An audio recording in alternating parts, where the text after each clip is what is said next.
To no one's surprise, the U.S. debt ceiling will be raised and a deal has been reached. Was there ever any real concern, though? Welcome back, everyone.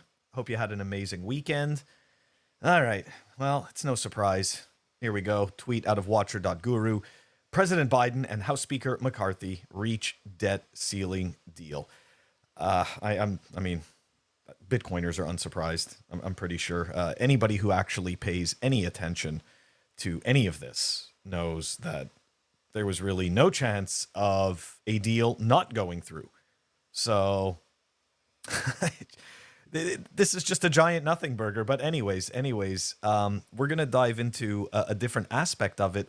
Why is it a giant nothing burger? Let's take a look at the article itself. So, after weeks of negotiations, we have come to an agreement in principle. McCarthy said, "We still have a lot of work to do, but I believe this is an agreement in principle that is worthy of the American people." So I'm just going to call it for what it is, right? I've said this 1,000 times before. I'm not the only one to say this. We're just watching a show.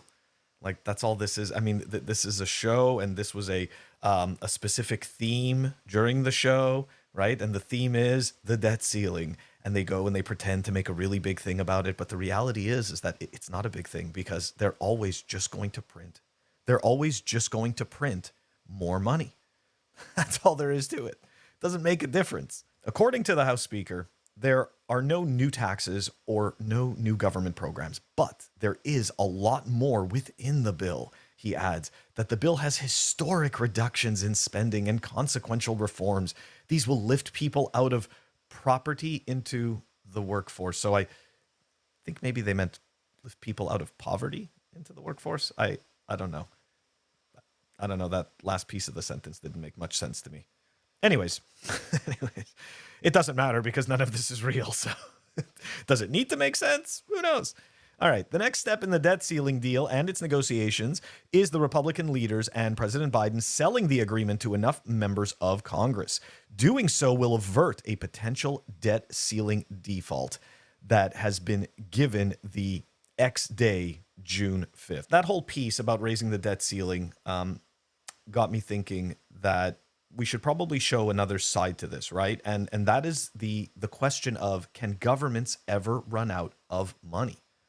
Because in essence, we keep watching, like I said before, we keep watching this show where these participants claim that there is this arbitrary line that we cannot cross without some type of an event to make that line crossable. But in reality, that line doesn't exist and it doesn't mean anything. So crossing that line is completely irrelevant. And when I say crossing that line, I'm talking about this invisible debt ceiling. So can governments ever run out of money? And this is an article from December 2019, just, for context and reference. Whether it's more nurses, frozen tax promises, free broadband internet, or more social housing in the UK, or tax cuts and green energy investments in America, public spending is set to surge.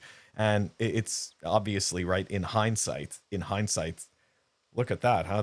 They just knew it, right? They just knew it right before, because right, that's right before the virus which shall not be named, right before that happened, and they're calling it here in this article. Anyways, this sudden and that kind of goes back to one of my previous statements that we essentially, the money printing is always going to happen. Okay, the money printing is always going to happen. But essentially, what the governments do is that they spin the money printing as a result of the things, the other events that are occurring throughout time. So all of these can, right, let no opportunity go unused. And that's exactly what happens, right? It's like, yeah, we were going to print this money anyways, but hey, we could blame it on this now. And it looks like the money printing is a result of whatever event it was. Anyways, okay, I'm rambling. I will continue. This sudden abandonment of fiscal rectitude comes amid the rise in prominence of a way of thinking about money, spending, and the economy, modern monetary theory, MMT. According to its key architect, U.S. businessman Warren Mosler, it is based on a simple idea that countries that issue their own currencies can never run out of money in the same way a business or person can. So this is very interesting, right? Because essentially, once we ascribe these magical powers to the entity that is government, well, they have different rules because they're the government. It's completely different rules. Like you as a business, you can go pound sand and you can go broke and your family's screwed. Hey, that's our problem, right? As an individual, same thing.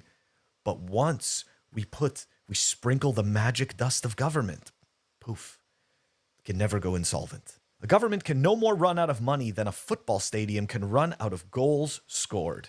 The theory has become popular among economists and political thinkers, particularly on the left. Now, we are a apolitical show. I don't really care left or right. There are going to be proponents of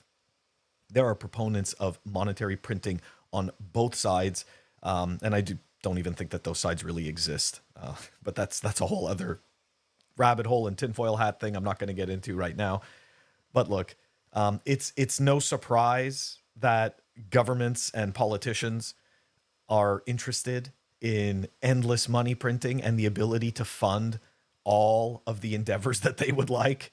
So yeah, there's just no surprise there. And of course, the bigger proponents of these social programs are obviously, I shouldn't say obviously, but are more than likely going to favor this type of monetary policy of the endless money printing. Using MMT as a basis, they argue that countries should be able to borrow and spend more freely and not be as concerned by things like the national debt or the deficit. Every member of parliament will tell you we have to get money first by taxing to be able to spend. And what we don't get by taxing, we have to borrow in the market and pay interest, Mosler says. It's not true. Conventional thinkers are wrong to dismiss MMT out of hand, but we must consider long and hard the institutional framework we need if the central bank is going to provide the financing for a big increase in government spending, said Jamie Danhauser, economist at UK money manager Ruffer. He worries that by going down a path of high government spending backed by printed money, we may not have the ability to press the brake again if there is a crisis. So my takeaway is that it's a giant nothing burger. Okay, the debt ceiling is going to continue to be raised because it doesn't actually exist. We've been saying this for a very long time. Don't get me wrong, the charades will continue. The show will go on, right? We are going to continue to have the bread and circuses, and they're going to make it seem, right? The governments are going to make it seem, the mainstream media, I should say the corporate-owned media is going to make it seem like these events are very important and crucial. Forks in the road as we pivot and as we navigate this monetary policy environment, trying to keep the country, afloat and prosperous. It's all bullshit, guys. It really is. Okay. They are going to print the money no matter what. Okay. That's it. All it is a show to make it seem like these people are useful and that they're doing something. What this really illustrates is the strength of Bitcoin, because look at what we watch all the time, right? We watch them put on this show all the time, and yet Bitcoin has the soundest monetary policy. As humans, we can't tamper with it. It's perfect because we suck at this, because as humans, we get greedy, get insecure, get unhappy. Bitcoin doesn't get any of these things. There's no emotions. There's no emotions in the network.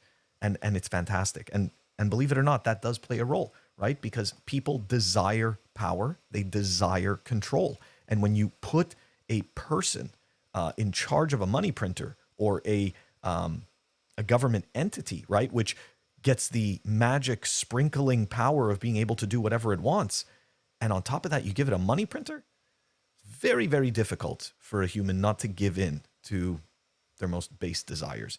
Anyways, to the next debt ceiling, and to the next show, right? Because there will be a whole new show that we will all be encouraged to watch and pay close attention to. All right, that wraps it up. Don't forget to like and subscribe, and I will catch you all tomorrow.